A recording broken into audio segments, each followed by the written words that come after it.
তাহলে F of t এর সাথে যদি টি টু দ্য এন গুণ থাকে দেখো, তাহলে রেজাল্টে ডেরিভেটিভ আসবে। এই যে এফ অফ টি এর রেজাল্টটাকে এন সংখ্যক বার ডেরিভেটিভ দুইভাবে লেখা যায়। এফের পাওয়ার এন এটা দিয়ে ডেরিভেটিভ বোঝানো হচ্ছে এন বার, অথবা এইভাবে ডি দিয়ে লিখতেছি আমরা।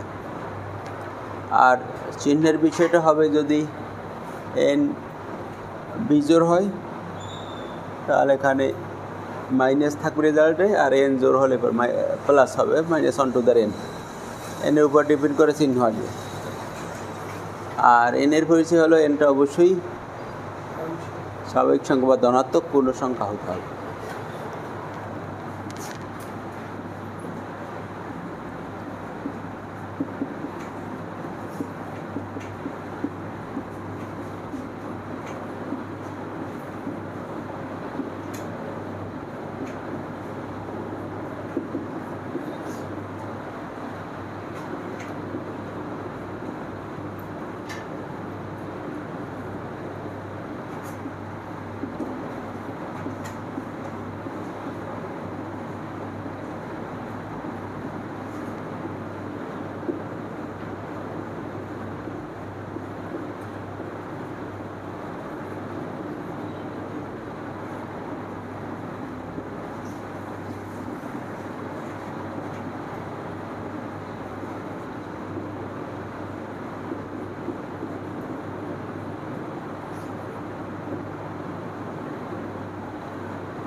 তো এই সবগুলো এই সূত্রের প্রশ্ন দেখো।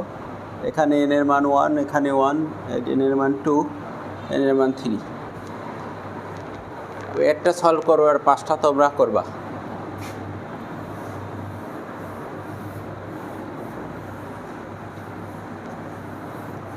কোনটা করে দেবো আমি? 1 নাম্বার পাওয়ার বেশি দেখেছো না?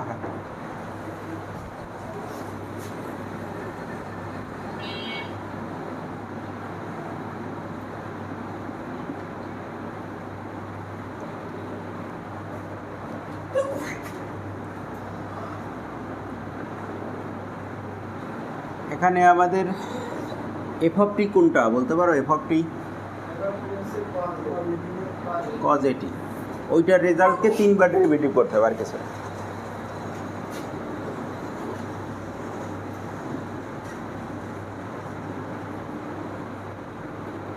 এইটা হলো আমাদের এফ অফ টি।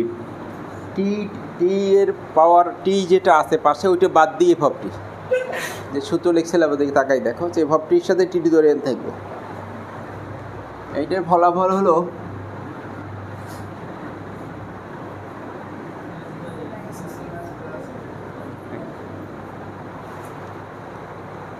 এখন এইখানে টি কিউব আছে না, টি কিউব থাকার ফলে এইটাকে কয়বার ডেরিভেটিভ করব? 3বার। টি স্কোয়ার থাকলে এইটারে 2বার। আর চিহ্ন কি হবে? টি কিউব যেহেতু বিজোড় সংখ্যা, তাহলে এটা মাইনাস আসবে এর ভিতরে।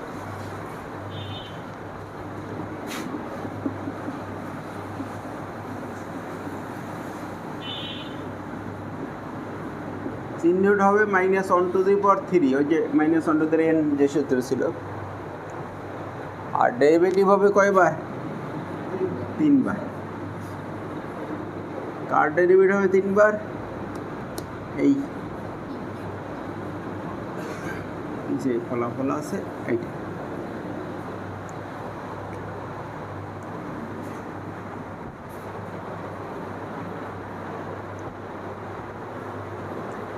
এটাই হলো এফ অফ এস।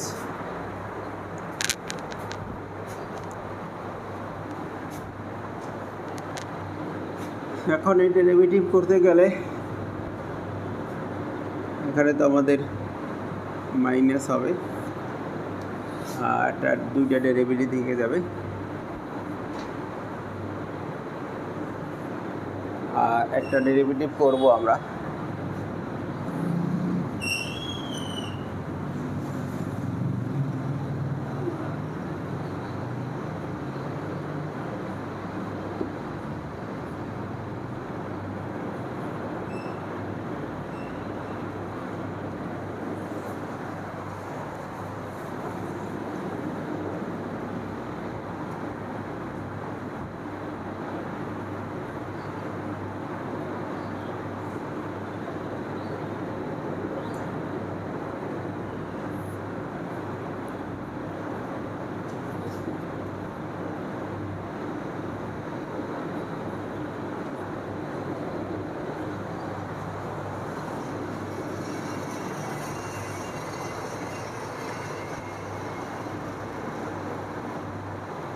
এখন এইটাকে আরও 2বার ডেরিভেটিভ করতে হবে পরপর।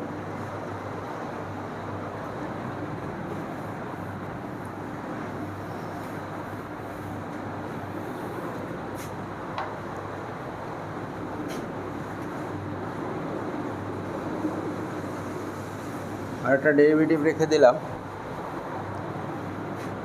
ইউ ভাগ ভি নিয়মের ডেরিভেটিভ হচ্ছে কিন্তু প্রত্যেকবার।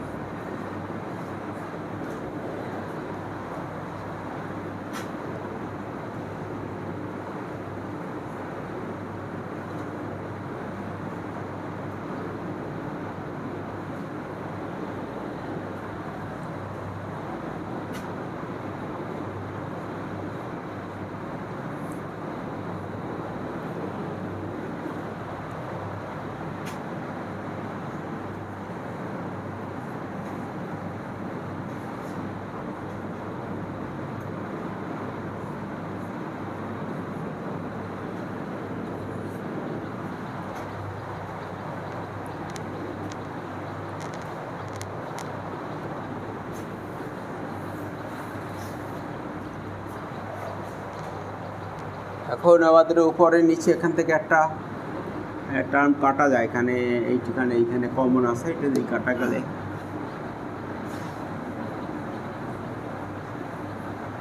নিচে থাকবে এটা।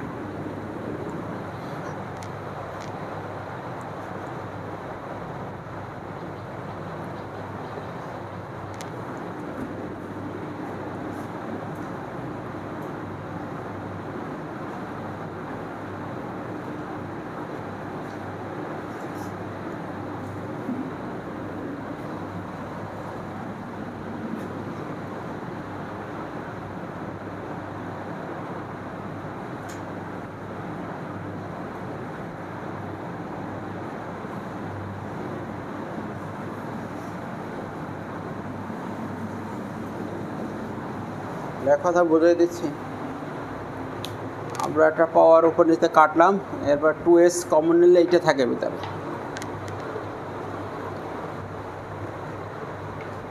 হিসাব করে দেখো, না বুঝলে বোঝানো যাবে যে 2s যদি আমি আর এই 2s কমন নেই, এইটা তো আগেই কাটা গেছে আর এখান থেকে একটা কাটা গেছে, তাই 2s কমন নিলে এই 2s কমন নিয়েছে, এই মাইনাসটিতে এইটা গুণ দিয়েছি, আর এখান থেকে 2s কমন নিলে এই 2 দিয়ে এখানে গুণ দিয়েছি। এবার এটা মাইনাস আছে, 2 দিয়ে গুণ করলে এটা প্লাস মাইনাস হবে, এটা প্লাস হবে।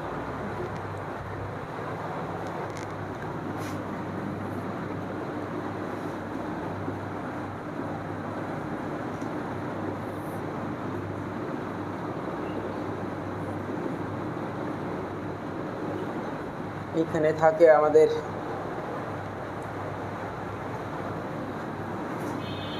এইটা ইকুয়াল এস স্কয়ার, তাহলে আমাদের এই এস দিয়ে ভিতরে গুণ দেবেন, তার ডেরিভেটিভ করতে কষ্ট হবে, তাহলে এস কিউ মাইনাস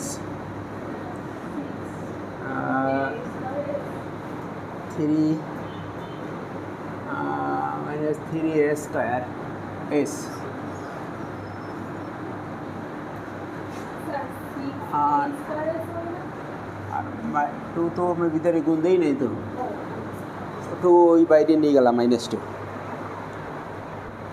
আর 2 দুর্বল করে ভিতরে রাখার চাইতে বাইরে দিলেই ভালো হবে। এবার শেষ ধাপ, -2 s square plus a square power 6, s square plus a স্কয়ারের power 3 s square minus 3 a square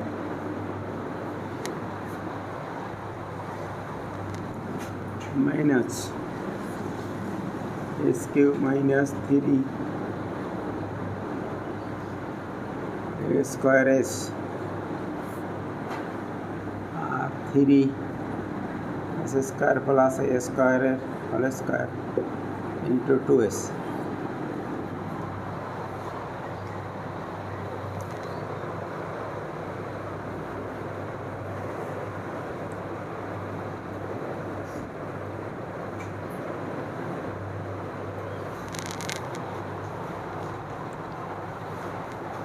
এখন এটাকে একটু এক লাইন সিম্পলিফাই করলে রেজাল্ট হবে।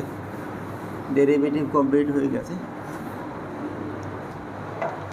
এইখানে আছে স্কয়ার, এইখান থেকে একটা স্কয়ার, এইখান থেকে একটা স্কয়ার কাটা গিয়ে আমাদের থাকবে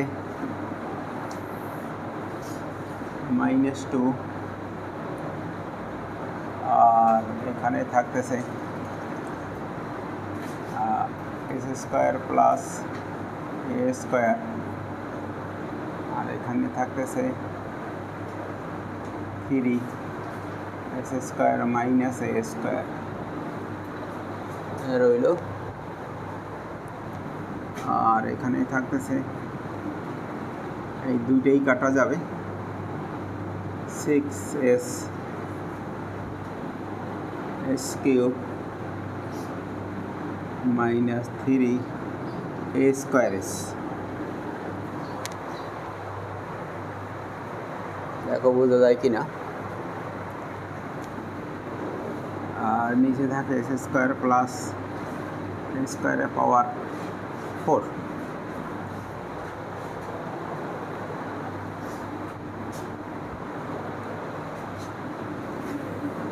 থ্রি বাইরে কমন নিয়ে নেই, থ্রি বাইরে কমন নিলে হবে -6 S4 minus A4, A plus b minus b এর সূত্র দিয়ে দিচ্ছে। মাইনাস এখান থেকে 3 কমন নিলে 2S থাকে, 2S4 plus 6A square S square, আর ব্র্যাকেট দিলেই হবে। আর নিচে S square plus A square power 4।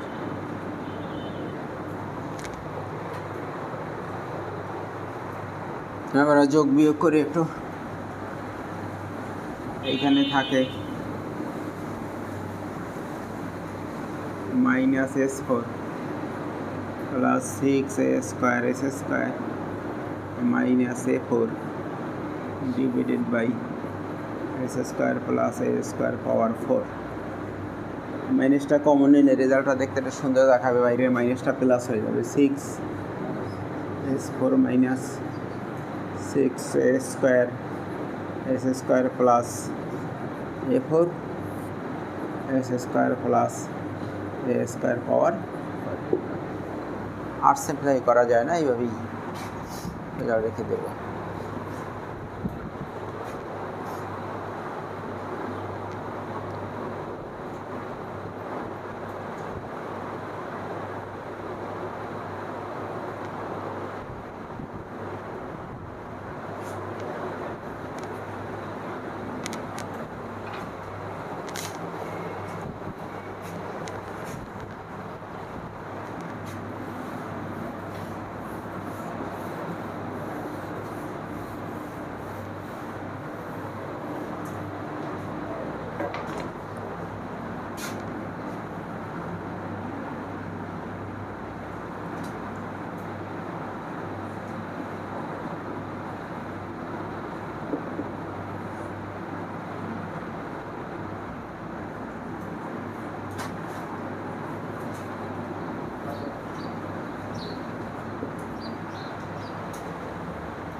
গত ক্লাসে আমরা অন্তরীকরণের ল্যাপ্লাস রূপান্তর পড়ছিলাম। 3টি উপপাদ্য মনে আছে কি না? এল এফ ড্যাশ টি ফার্স্ট উপপাদ্যটা পড়ছিলাম। এস এরকম কোনো ঘটনা আছে কি না খাতায় একটু চেক করে দেখতে পারো।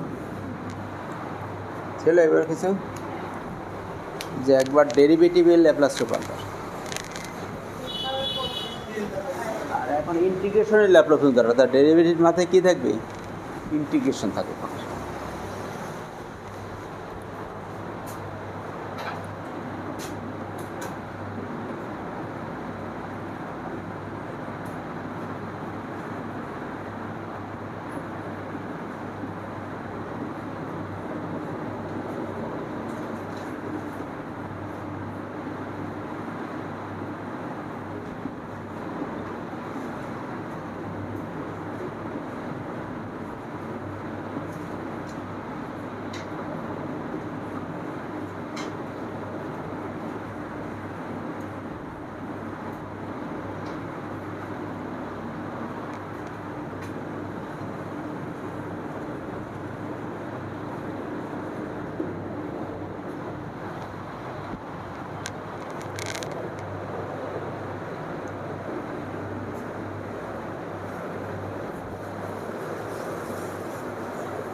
দেখো এইখানে ছিল এফ ড্যাশ, আর এখানে কি আসছে এফের ইন্টিগ্রেশন সীমা 0 থেকে এই যে ফাংশনটা এফ অফ টি, কিন্তু এফ অফ ইউ হয়ে গেল কারণ এটা বুঝবো কি না? ফাংশন তো ছিল কি এফ অফ টি, আমরা তো টি নিয়ে কাজে সব এতদিন পর্যন্ত ভারতে সব আমাদের কাছে সব টি ছিল, কিন্তু এইখানে ইউ হয়ে গেছে কেন বলতে পারবা? ইউ হওয়ার কারণ হলো বুদ্ধিজ্ঞান পরিপূর্ণ হয় না এখনও, আর হবেও না কোনো দিন। ফার্স্ট ইয়ার থেকে পড়া হচ্ছে এই যে এই চলকটা ইন্টিগ্রেশনের সীমায় আসছে। যদি আমাদের ফাংশনের চলক ইন্টিগ্রেশনের সীমায় থাকে তাহলে আমাদের ফাংশনের চলকটা চেঞ্জ করে দিতে হয়। তো এই জন্য এইটা আবার যখন ইন্টিগ্রেশন করে সীমা বসাই দেয় আবার টি চলে আসে। তাহলে এইখানে টি হওয়ার ফলে এই ফাংশনের চলক চেঞ্জ হয়েছে। আর ডিফারেন্সিয়েশনে দেখো এসটা গুণ আকারে ছিল এফ অফ এর সাথে, আর ইন্টিগ্রেশনের সূত্রে সে এস কী হয়ে গেছে, ভাগ হয়ে গেছে। কারণ ডিফারেন্সিয়েশন ইন্টিগ্রেশন সবসময় বিপরীত। ডিফারেন্সিয়েশনে যেভাবে রেজাল্ট হয় ইন্টিগ্রেশন তার উল্টোভাবে রেজাল্ট হয়। তাহলে এস ভাগ হওয়ার কারণ হলো আমরা ইন্টিগ্রেশনের ল্যাপ্লাস রূপান্তর করতেছি, আর ফাংশনের চলক চেঞ্জ হওয়ার কারণ হলো এইখানে টি আসছে এটা।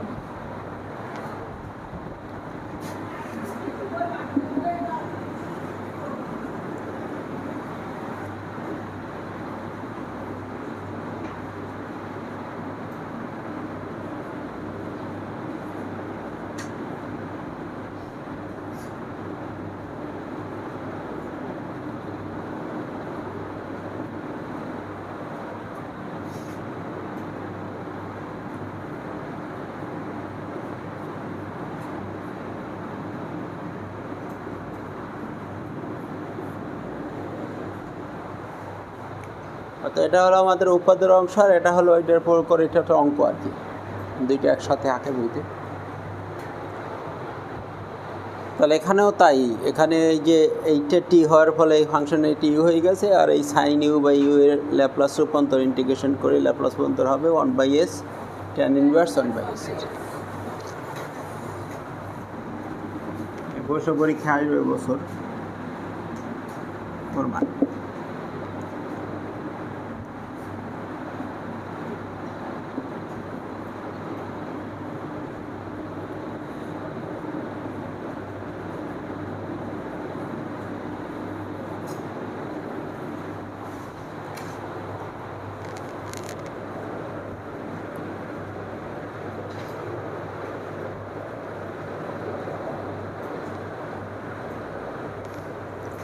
তাহলে এই ফলাফলটা যখন আমরা ইন্টিগ্রেশন করি আবার টি সীমা বসাবো, রেজাল্ট কিন্তু কিসের ফাংশন হবে, টি এর ফাংশন।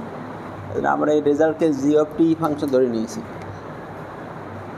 এখন আমরা এই সূত্রটা ব্যবহার করে কাজ করবো, এম ড্যাশ এই সূত্রটা। তাহলে আমাদের এইটা ডেরিভেটিভ করতে হবে, আবার এই সূত্র দেবো, ফলাফল পূরণ হয়ে যাবে। জি ড্যাশ টি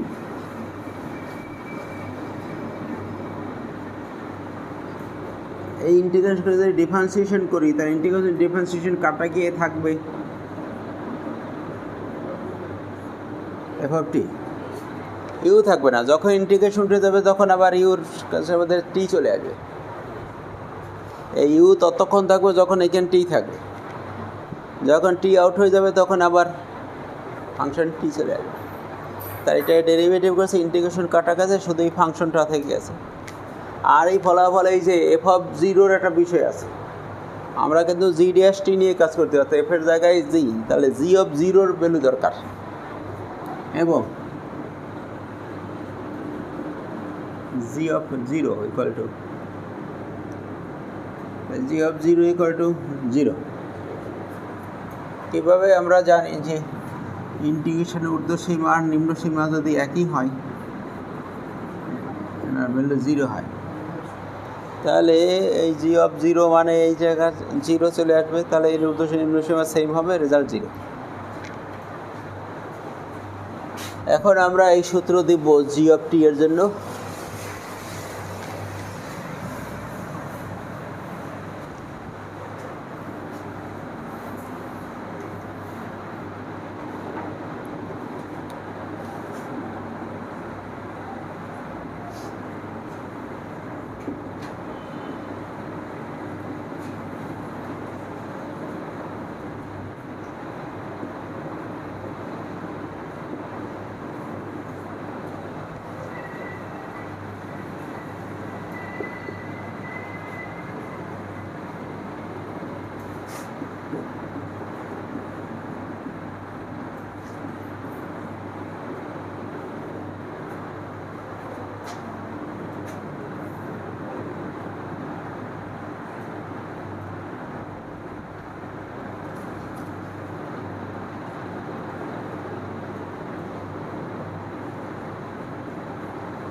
এটা আর একভাবে লিখছিলাম তো মনে আছে কি না, S L f of T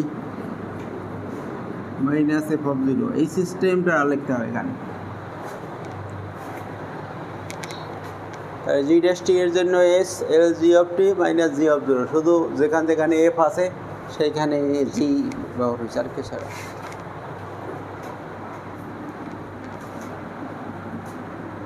L G dash টি মানে আমরা ভ্যালু বসাই দিই g dash t f of t, আর s l g of t এর ভ্যালু বসাই দিই এফ অফ টি, আর জি অফ টি এর ভ্যালু বসাই দিই 0 থেকে t f of u d u, আর জি অফ জিরোর ভ্যালু বসাই দিই 0।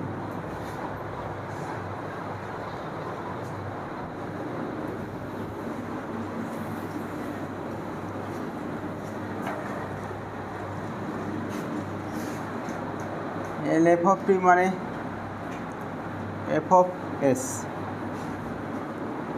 এস এল 0 থেকে t f of u d, এসটা ওপাশে ভাগ দিয়ে দিলেই